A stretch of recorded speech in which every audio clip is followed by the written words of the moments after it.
and welcome to this edition of the Time with Hime podcast. I'm your host, Lynn Cordish, joined by Superintendent Hime. It is our summer edition of the podcast. Yes, today's the last day of June.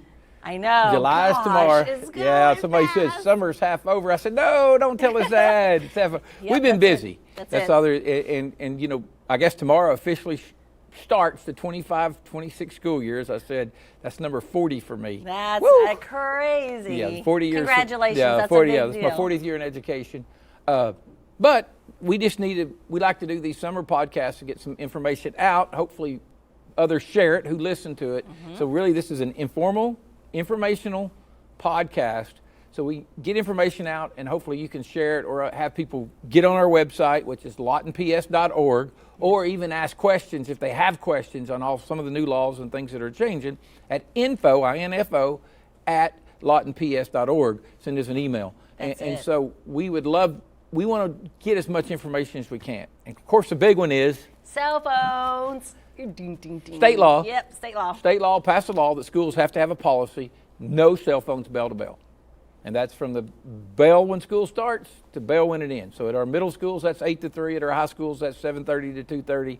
And I know sometimes it's 7:25 to 2:25, and how they exactly get those minutes in there. But basically, that's what we're saying. No. And elementary, though, too. Yeah, elementary, too. All through. Elementary is 8:45 to 3:45. Or it's that time. Yes. School starts, school ends, no cell phones. Now, elementaries, if they come in for extended day and some of those things, they're in the building. No cell phone. It's just what it is. Got to be in the backpack. Well, elementary's a little separate in how we're going to handle elementary to begin with. Still some debate about some things we may look at, but that's not an issue we considered a major problem. Secondary, huge.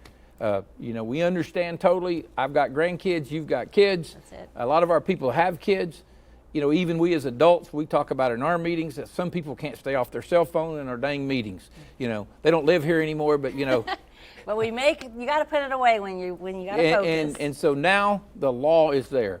So we have done a lot of debates. How do we enforce this policy?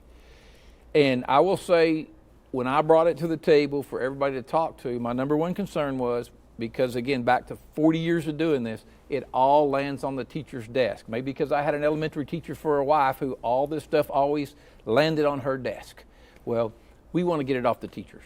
So, as of today, we will purchase yonder bags. The student will purchase from us if they want to bring a cell phone to school. The yonder bag will be a locking bag that locks, and it will be a Faraday bag, so the phone will not work outside of it. If you don't turn your phone off, I understand it'll drain the battery. Correct. Because it'll be trying to find a signal. So Correct. Your battery will be dead when you open it. So make sure you turn your phone off when you put it in there. When our secondary students walk through the metal detectors, they're going to show that yonder bag to the people watching it with the cell phone in it. Now, if you get on the internet and look, there's a lot of ways to violate this. You can damage the bag, which it's your bag, you'd have to buy another one. If you get caught in possession of a cell phone during that 8 to 3 or 7:30 to 2:30, during that bell-to-bell period, if you get caught with a cell phone outside of a yonder bag, it's 5 days ISS, no questions asked. ISD, in-school detention, no questions asked. And then, hopefully that's enough. Everybody said, what are you going to do the second time? We're having that discussion. We're hoping one time's enough. Don't want to start talking. Hopefully everybody just follows the policy. It's a law. So therefore, if you walk in and you violate it, you're violating a law, you're violating a school policy, and it would have to be pretty premeditated since you are asked, where's your cell phone when you walk through the door. We will have some backup bags in the office and some of those things for if a student forgets theirs and they get there, it's in my backpack. We will work some of those things out with students because that could happen and they don't have a car to go put the phone in or whatever. Some of those things will work out. The medical one? Medical. Now the medical, in the law, there are exceptions for medical. And the two we're seeing that have IEPs that'll go through our special education department to make sure the IEP does it, obviously is our diabetic plans, if they have to monitor their glucose with it. And then we have some, I believe, that have hearing aids that operate through their cell phones. They will get a yonder bag. Right now we're saying we're going to purchase this yonder bag because it's part of their IEP, but that yonder bag will not be Faraday and it will not lock. Therefore, the phone will be in the bag, so they show it in the bag. That student still can't get it out to use it except for the medical reasons, but it will still be linked. By not being Faraday, they can still operate their hearing aid with it, or their monitor for it. And there may be some other reasons that come up. Obviously, it's kind of hard to put extremes on it. But the big deal with it is we're working with our administration right now to get to a no tolerance policy. Because if we start with warnings and tolerance and all that, it falls right on the teachers. Well, who's keeping up with it? Well, what if they did it last hour? What if they did it this hour? And listen, we were all kids. If we get warnings, every kid's going to get a warning before they even take it seriously, because they're going to want to use their phones, just like we as adults want to use our phones. I mean, if we told most adults out there you cannot possess your cell phone and look at it between 8 and 3, then that's it. Now, there's a couple other things that fall in there. Earbuds. Yes. We're not going to be the earbud police, but our understanding is your earbuds won't work. Too. The headphones you can't wear. Right. Because you can see those. They're out over your head. Please don't come with headphones over your head. The earbuds, we're not going to be the earbud police because... Not going to check your hair, that is. Yeah, We're not gonna you make could wear the hair earbuds. And it will hide. Somebody'd have to look. I can't. Correct. We're not doing all that. But the understanding is they don't work. Again, smartwatches. The only watch I wear is a smartwatch, but if it's not a smartwatch if my cell phone's in my pocket, if it's locked up if it's in a Faraday bag. Understand, if they get caught using those devices as something other than a watch, correct, or an earbud playing, because you're not supposed to have it in, then same punishment. You know, we're just not going to say kids can't wear their only watch to school. You got to go buy another watch, because this is the only watch I wear.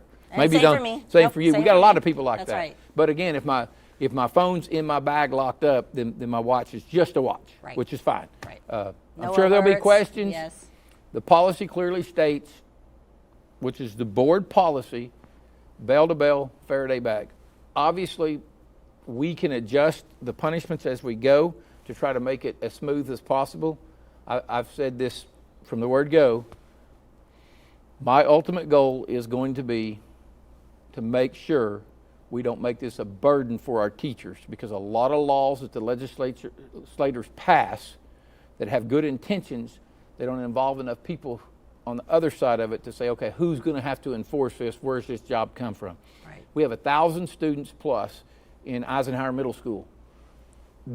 3 principals can't enforce whether they got cell phones or not. Right. It's going to be the teachers that have to do it. Right. I mean, and that's just a burden to them. And it's something that, you know, we don't need any more burdens for our teachers in 2025-26. We want to make sure our teachers are there to educate our students and prepare them to be life-ready graduates. And then there's a couple things just for terminology for our families so that it's not confusing. We will say Faraday, but we will also say Yonder. And so the Faraday is the cell blocking bag. But Yonder is the company that we're using. So when our staff is like, where's your Yonder bag? They're speaking of that particular brand. And students have to purchase it, families have to purchase it through the district and not their own. They can't go on Amazon. Got to be ours, got to be the Yonder bag. Correct. Unlocked stations. Yes. That's a good one. You talk about it. Yonder comes in and they're going to do a lot of reason we chose Yonder. And let's go back. I believe the bags are $35. Yes, they're $25. You have to buy your insurance, your device insurance, and we will push all of this communication out on a flyer. We have a campaign that's coming. And then the bag is $35. $35. And that's what it costs us. I think it's $35 and some pennies, but we just rounded it to $35. We're not trying to sell for. We're not making money from this. But we'll have unlocked stations everywhere, and then Yonder says you put one outside in various locations so that if you get home at night, oh man, my phone's still locked, you can drive to a place and unlock it that's not inside a building. On our campuses, right. So each of the complex campuses, so the middle school, high school. But they guarantee they can set it up and you'll be able to get everybody through and unlocked in 5 minutes. It's not a problem getting them out of the building. No roadblocks coming. Nope, it's easy. They'll train our people, and that will be a burden on some of our teachers because obviously some of them will have to man it, but there'll be a lot of just manned stations at the door or portable stations and different things. But they'll be at the exits. I mean, again, student goes, sneaks around, finds a way to unlock their bag so they can use it while they're in school. 5 days, no question asked. I mean, you know, we went to school without cell phones. Emergency, we went to the office. If you need to use your phone, you would be able to go. All the teachers have phones in their Yes, there's a phone in every classroom, which is something we didn't have when we went to school. But there is an active working phone in every classroom. Our teachers, every one of them will still have cell phones. And if for whatever reason you need to call somebody and you're like You know, I tell everybody 20 years ago I was a walking phone book. I knew every phone number I needed to know in town. Now we don't. Well, now I don't know any phone number. So if somebody said you're supposed to call someone, I would have to go in there and say, hey, can you unlock my bag? They can unlock in the office. You can make that call there, put the phone back in there and lock it. There will be a way to do some of those things in the office. And you can find it. We'll have all of this on the website. And I know there's a lot of information coming at you, but it will be there, and it's what we're doing, so we can't change that. And really, the law was written the way it was written. I think they would really like to say, keep your cell phones at home. Right, or in your car if you're a driver. In your car. Elementary, we're still looking at, but right now elementaries are stay in the backpack. The backpacks are in different locations. We're not having trouble with kids getting in them with elementary. There are a few minor incidents that we're going to work on to see if we need to go a little step further. There will be some punishment if they got caught using it. It would have to be. So we've talked about different options to that for parents, because we do understand if you got a fourth grader and they walk to school, it's nice to have the phone for a tracking device. And some of you have them, and that's about all they can do with it is track it. And we have elementary kids that have found an old phone. It won't even work, but they bring it to school just so kids think they have a cell phone. And, you know, I might have done that when I would have been a kid if they'd have had cell phones, but they didn't. But we'll work through that with elementary, because we understand it's a little different dynamic, but it's not really a problem that cell phones are disrupting classes, because one teacher has their 20 kids and they handle that really well. But we're really going to work with the teachers and principals the next month to make sure that whatever we put on board for our elementary schools is consistent at all sites, because that's, again, the big deal with what we're saying here. All 6 secondaries, including the Life Ready Center 7, Douglas 8, should be consistent across the board. And that's going to be a struggle here at the Life Ready Center. It'll be a struggle because kids will get in their car. They're going to unlock it when they go get in their car. They'll drive over. They'll lock it here, too. They'll lock it when they walk in, and they're going to try to, they're saying, well, this is college. Well, it is college, but you're still in a public school building. Law requires no cell phone. That's right. And then the last thing I'll say about this is when we push out this campaign for our families that will buy the device insurance and the Yonder bags, we don't want you to have to do that upfront cost at check-in. So we'll open it up. InTouch is our payment system, and we'll open that up in July. We plan on doing that tomorrow, but we're going to get all this communication up. So maybe next week with the 4th being here and the quick. We try to have it open for sure by the 7th next week, so that you can start making payments, or you can make especially if you have 2 or 3. You have 2 kids, so that could be $120 for you all of a sudden that you got to come up with. Right before school starts. And you can make payments on InTouch, which I love. So you don't have to do it all at one time, but that information will come out. Next thing we have, another big change. So this summer, when we talk about enrollment, is enrollment. Enrollment. We changed, and no reasons. We have those discussions. We struggled with our flexibility of our students in moving, especially at the secondary level. We struggled with our old student information system, keeping them tracked right. It was just a struggle, whether it was us, them, or who. It came to the point, I made the decision with the administration input, it's time to try another system. So we went to a system called Syllogist. Many of you know it as MAS, but it's Syllogist now. It's our new enrollment system. Making that change with this many students it has been a bit of it's just a struggle, because it's a process, and the big thing is a transition that we want to make sure all the data we move from here to here is clean, because if you move bad data, so we've really worked through cleaning that data up. Right. We're real close. But if you're having problems with enrollment or getting your ID, getting logged on, again, we have info@lawtonps.org. And for that particular one, enrollment@lawtonps.org. There you go, enrollment@lawtonps.org. So you can email enrollment@lawton, and we'll get somebody to help you. Yes. Now, we know that some pre-K parents have struggled getting enrolled. We're going to have a pre-K day, and I'm not sure what that day is. The middle of July, it'll maybe come even out July 16th, I believe. 16th or somewhere in that week. Mm-hmm. But we're going to have a pre-K day where you can come up, go through it, and make sure your pre-Ker is enrolled. And again, we do pre-K at 4 sites: Learning Tree, Brockland, and New Horizons, and Freedom. So make sure you get the site that best fits your needs, because again, most of us transport our pre-K kids. Yes. Therefore, closest to your work, we really work with you on those where your child can go, whatever your choice. Yes. So we will do that in the middle of July, and so. But if you do have problems and you feel like there's something going there, or if you're new, enrollment@lawtonps.org. Yes. Enrollment at Lawton. Send an email. Somebody will get with you. Somebody will call you. or whatever needs to be done, reply to your email and try to get you straight on the enrollment. And then for our families that are already with Lawton Public Schools, we are also having to make that transition as guardians. So you'll get a text message, and it's simply to set your data up correctly so we can message you and you can get information. But that's going to be something within the next week or two that you guys will get text messages and the new forms. And make sure your phone number's correct, your email's correct. And that's one thing different. You know, some of us like me, we kind of keep the same email forever and the same phone number. Some people don't do that. They get new phone numbers. That's up to them. But make sure it's correct, because different, 25, 26, guys, 90% of our communication is text messages. Yes. And phone. No school, text messages. It's not like used to, you get up and watch TV and listen to the radio. That used to be the first. I remember when I was superintendent, we're going to call school. First call. Look at the TV screen. Call a TV station. Yes. Get on the school closings. Call them. They had a number you called and told them what you were going to do. And you'd call 5. We had a list of all the TV stations and radios we had to call. Now, we put it in an announcement, push it out, and you get a text or an email.